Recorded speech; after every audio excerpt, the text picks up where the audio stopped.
मुख्यमंत्री डॉक्टर मोहन यादव ने भोपाल स्थित Kushabhau Thackeray international convention centre में आयोजित 3 दिवसीय राज्य स्तरीय पंचायत प्रतिनिधि एवं अधिकारी कार्यशाला का शुभारंभ दीप प्रज्वलन कर किया। कार्यशाला का उद्देश्य पंचायतों को आत्मनिर्भर, व्यवस्थित और समृद्ध बनाना है। मुख्यमंत्री ने इसी दौरान सिंगल क्लिक से वाटर शेड महोत्सव का भी शुभारंभ किया। इस अवसर पर कैबिनेट मंत्री प्रहलाद सिंह पटेल और राज्य मंत्री राधा सिंह भी मौजूद रहीं। अपने संबोधन में सीएम मोहन यादव ने कहा कि अगले 3 दिनों तक पंचायत प्रतिनिधियों और अधिकारियों के साथ बैठक कर जमीनी स्तर की कठिनाइयों पर मंथन किया जाएगा और उनके समाधान तलाशे जाएंगे। उन्होंने बताया कि सरकार खुद गांवों तक पहुंचने और तकनीक के जरिए तालाब निर्माण सहित विकास कार्यों को और बेहतर बनाने की दिशा में काम कर रही है। सीएम ने सरपंचों को 25 लाख रुपए तक खर्च करने के अधिकार दिए जाने को बड़ा कदम बताते हुए कहा कि यह केवल शुरुआत है। उन्होंने कहा कि भारत की आत्मा गांव में बसती है और पंचायतों को शक्तिशाली बनाए बिना विकास अधूरा है। शिक्षा समितियों से जुड़े प्रतिनिधियों को शैक्षणिक संस्थानों में निरीक्षण का अधिकार भी दिया, जिससे उनके सुझावों को शासन स्तर पर लागू किया जा सके। उन्होंने कहा कि मध्य प्रदेश का विशाल भौगोलिक स्वरूप और ग्रामीण आबादी को देखते हुए योजनाओं को अधिक प्रभावी और स्थानीय परिस्थितियों के अनुरूप बनाने की आवश्यकता है। मंत्रालय ने आपको आमंत्रित किया और इससे बढ़कर के भी बात बुलाया मंत्री जी ने, मंत्री जी के साथ आपको बात करना है।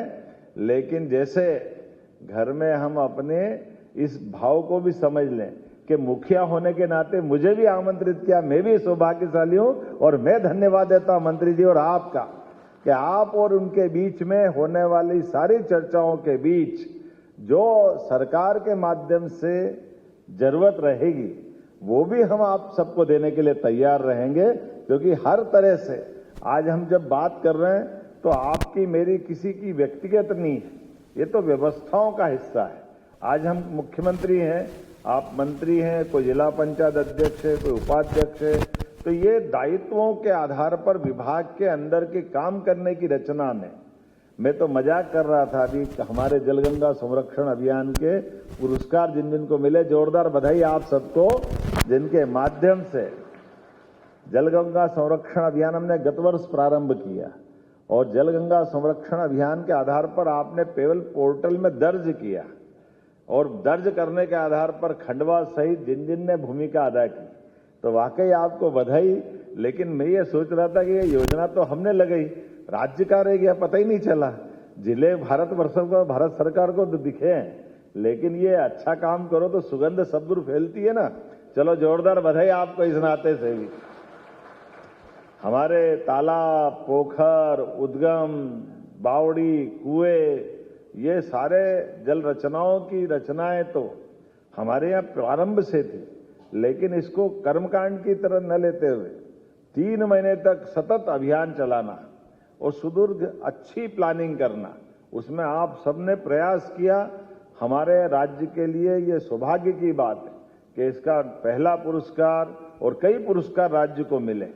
वैसे तो बूंद बूंद का जल का अपना सबका जीवन से संबंध आता है और ऐसे में प्राकृतिक जल स्रोत के लिए अपने चिंता कर रहे हैं, ये बड़ी बात है। मेरी अपनी ओर से पुनः बधाई, क्योंकि हमारे लिए खाने पीने की व्यवस्थाओं के साथ जल से जो संबंध आता है ये इसी प्रकार से है कि हम प्रतिदिन अगर स्नान भी कर रहे हैं तो क्यों कर रहे हैं, हम में से इस जिज्ञासा का समाधान के लिए उत्तर खोजने जाएंगे तो हमको अपने आप से कई सारे प्रश्न मिलेंगे।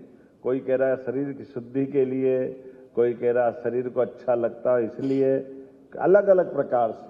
लेकिन सनातन संस्कृति के माध्यम से जल से मनुष्य का संबंध, हमारी सबकी पृथ्वी पे उत्पत्ति अगर हुई है तो जल जीव के रूप में हुई है, तो हमारे एक तरह से इस लौकिक जगत के हमारे माता पिता की भूमिका से भी पहले भूमिका प्राण के रूप में आत्मा अगर आई है तो जल से आई है।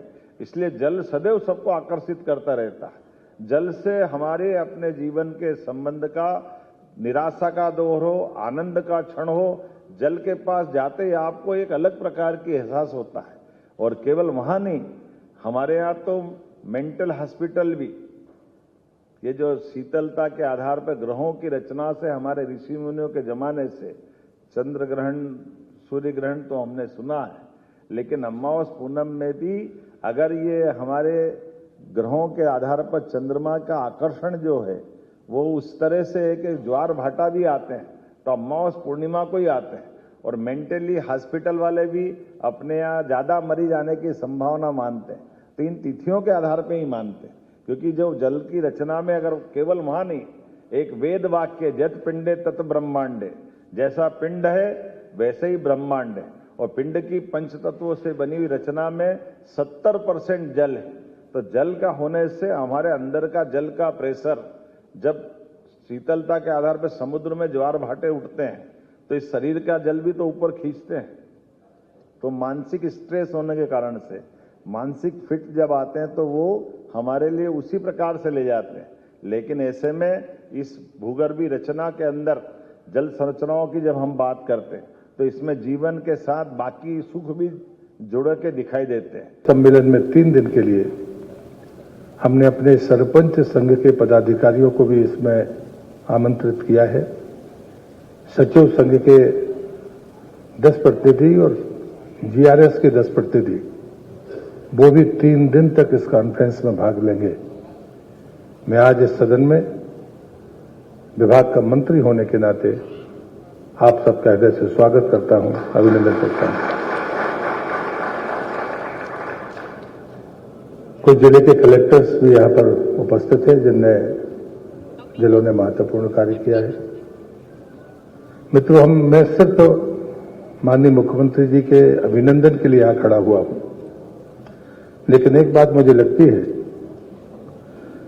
कि हम क्यों बैठ रहे हैं, ये सवाल आपसे भी पूछा जाता होगा, आपके मन में भी आता होगा कि हम क्यों बैठ रहे हैं।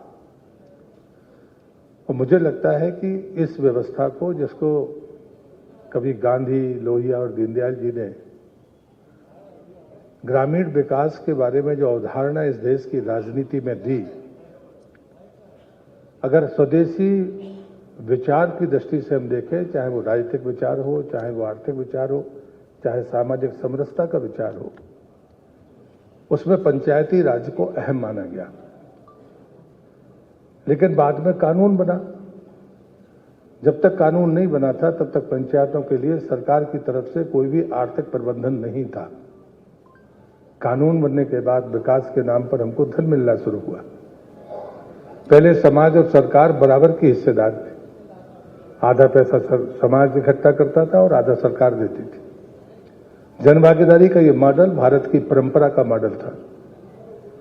लेकिन जैसे ही हमको ये अधिकार मिले तो उसके बाद में एक नई बहस शुरू हुई अधिकार और कर्तव्यों को लेकर। और वो बहस नहीं रही, वो कई बार संघर्ष बन गई। हमारा अधिकारी, हमारा जिला पंचायत का अध्यक्ष और जिला पंचायत का सीईओ, अगर उसके बीच में समन्वय नहीं है तो कभी किसी भी पंचायती राज की सफलता की आप कल्पना नहीं कर सकते। कल के दिन, दूसरे दिन जनपद के अध्यक्ष जनपद के सीईओ होंगे, तीसरे दिन जिला पंचायत के सदस्य होंगे। हम अपने कर्तव्यों के निर्वहन में कहां तकलीफ पाते हैं? हम एक दूसरे पर आरोप लगाएं, ये तो रास्ता नहीं हो सकता। कहीं ना कहीं हम दोनों जिम्मेदार हैं, ये सच्चाई स्वीकार करना पड़ेगी। और इस कारण से ये समूह बैठे, ये पिछले वर्ष से जब मेरे मन में आया था तो मैंने आदरणीय मुख्यमंत्री जी को इस बात से निवेदन किया था और उन्होंने उस बात की सहमति दी। और आज हम दूसरे वर्ष फिर से एक बार समूह के रूप में बैठ रहे हैं। मेरी पहली प्रार्थना यह है कि हम सब इसमें चर्चा में भाग लें। पिछली बार हमने समूह की बैठक की थी, इस बार ये सदन ही सारे विषयों को सीधे सुनेगा और बोलेगा। फॉर्मेट भी ये बदला है कि अब मंत्री पहले नहीं बोलेगा, पहले आप बोलेंगे, मंत्री उसको समाधान के तौर पर कुछ कह सकता है तो वो कहेगा। मुद्दे वही है कि शहर के पास की पंचायतें हों, जनपद के क्षेत्र जनपद हों, उनके काम करने का जो सेमी अर्बन कॉन्सेप्ट है उसको हम इंप्लीमेंट कैसे करेंगे? हमारा सचिव तो उस लायक नहीं रखता अधिकार। जो काम नायब तहसीलदार और तहसीलदार का है वो सचिव नहीं कर सकता। सेस कलेक्शन का मामला हो, आश्रय निधि को इकट्ठा करने का मामला हो, ये ऐसे वित्तीय मामले हैं जिनके बारे में हमें मिलकर सोचना ही होगा। और इसलिए मुझे लगता है कि एक अलग बहस चलती है कि विधायक हैं, सांसद हैं, उनके हस्तक्षेप है। हस्तक्षेप नहीं हो सकता, इसमें टकराहट जनप्रतिनिधियों में नहीं हो सकती है। जिसके जो अधिकार की सीमा है उसमें वो काम करे तो कोई समस्या नहीं है। एक असेंबली का कोई मेंबर है तो उसको सम्मान मिलना ही चाहिए। अन्यथा पूछ लिया जाता है कि सांसद जी कैसे आ सकते हैं, सांसद का प्रतिनिधि कैसे आ सकता है। हमारे पास में अगर सदन में वो अधिकार हैं तो यदि कोई जनप्रतिनिधि आता है तो उसे तो सम्मान मिलना ही चाहिए। अंत में मैं ये बात कहूंगा कि जो आत्मनिर्भरता की मैं विचार रखता हूं, और भारतीय जनता पार्टी ने अभी आत्मनिर्भर भारत को लेकर पूरे देश में जागरण शुरू किया। इस मन से बाहर आइए, इस सोच से बाहर आइए कि आर्थिक स्वतंत्रता और आर्थिक मजबूती आत्मनिर्भरता नहीं है। ये जो हमारे मन में भर गया है कि पैसा होगा तो हम आत्मनिर्भर हैं। आपके पास में संपन्नता हो और हर दिन आपके गांव में झगड़े हों, आप आत्मनिर्भर हैं। आपके पास में पैसा हो और बीमारियां आपके दरवाजे पर दस्तक देती रहे, आप आत्मनिर्भर हैं। आपके पास में पैसा ही पैसा है और नशा हर घर में है, आप आत्मनिर्भर हैं, स्वावलंबी है। आप कैसे कह सकते हैं? अब इस देश के सामने नई चुनौतियां हैं। बीमारी भी बाहर से आती है, वो हमारी मर्जी से नहीं आती। कोरोना उसका उदाहरण है। और इसलिए मुझे लगता है कि क्या हम इन सामाजिक सरोकारों से अपने आप को जोड़ सकते हैं, क्या मिलकर काम कर सकते हैं।